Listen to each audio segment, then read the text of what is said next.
उत्तर सोलापूर पंचायत समितीच्या सभापती पदाची आज निवड पार पडली। सभापतीपदी तेजस्विनी बोराडे आणि उपसभापतीपदी सुनील भोसले यांची निवड करण्यात आली। या निवडीनंतर शहाजी पवार यांनी मोठी प्रतिक्रिया दिली आहे। यात त्यांनी विरोधी सदस्यांचं देखील कौतुक केलं आहे। बघा काय म्हणाले शहाजी पवार। मी प्रथमतः आज ज्या पंचायत समिती सभापतीच्या निवडी झाल्या, उपसभापतीच्या निवडी झाल्या, त्या सर्व सभापती व उपसभापतींना भारतीय जनता पार्टी जिल्हा व प्रदेशाच्या वतीनं खूप खूप शुभेच्छा देतो।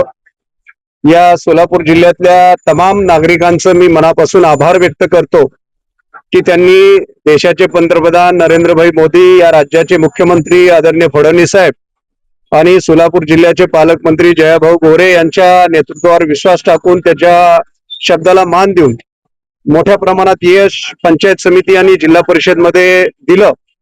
त्या सर्व जनतेचे मी मनापासून आभार मानतो आणि जे जनतेचं स्वप्न आहे पंचायत समितीच्या माध्यमातून किंवा जिल्हा परिषदच्या माध्यमातून, ते लोकांच्या सर्वसामान्यांच्या ग्रामीण भागातल्या तळागाळापर्यंत, वाडी वस्तीपर्यंत ज्या काही सरकारी योजना असतील त्या पोहोचवण्याच्या दृष्टिकोनातून आमचे सर्व पदाधिकारी काम करतील, यामध्ये मला कुठल्याही प्रकारची शंका वाटत नाही। एक काळ भारतीय जनता पार्टी ही खूप शहरापुरती लिमिटेड पार्टी असं म्हणायचं, परंतु आज भारतीय जनता पार्टी या सोलापूर जिल्ह्यामधल्या 11 पंचायत समितीच्या मध्ये 9 पंचायत समितीचे सभापती आणि 9 पंचायत समिती आपल्या ताब्यात आहेत।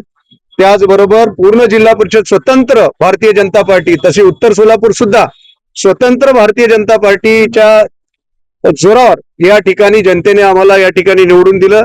आत्ताच आमच्या सभापती बोराडेताई असतील, उपसभापती भोसले असतील, आमच्या सदस्य बारसकरताई असतील, बंडगरताई असतील, या सगळ्यांनी आज, आणि जे आमचे 2 सदस्य आहेत महायुतीतलेच आहेत परंतु विरोधात लढले गेले, त्यांनी सुद्धा, त्यांचाही मी आभार व्यक्त करतो की त्यांनी कुठलाही फॉर्म भरला नाही आणि त्यांनाही, म्हणजे जनतेतून त्यांना निवडून दिलंय तर त्यांनाही या ठिकाणी कुठलाही दुजाभाव या ठिकाणी आम्ही करणार नाही, कारण लोकप्रतिनिधी आहेत आणि जनतेचे सेवक आहेत, तर जनतेची सेवा करण्यासाठी या ठिकाणी त्यांना जबाबदारी दिली आहे, त्यांनाही आम्ही सामावून घेऊ, त्या वतीनं मी त्यांना या निमित्तानं शब्द देऊ इच्छितो।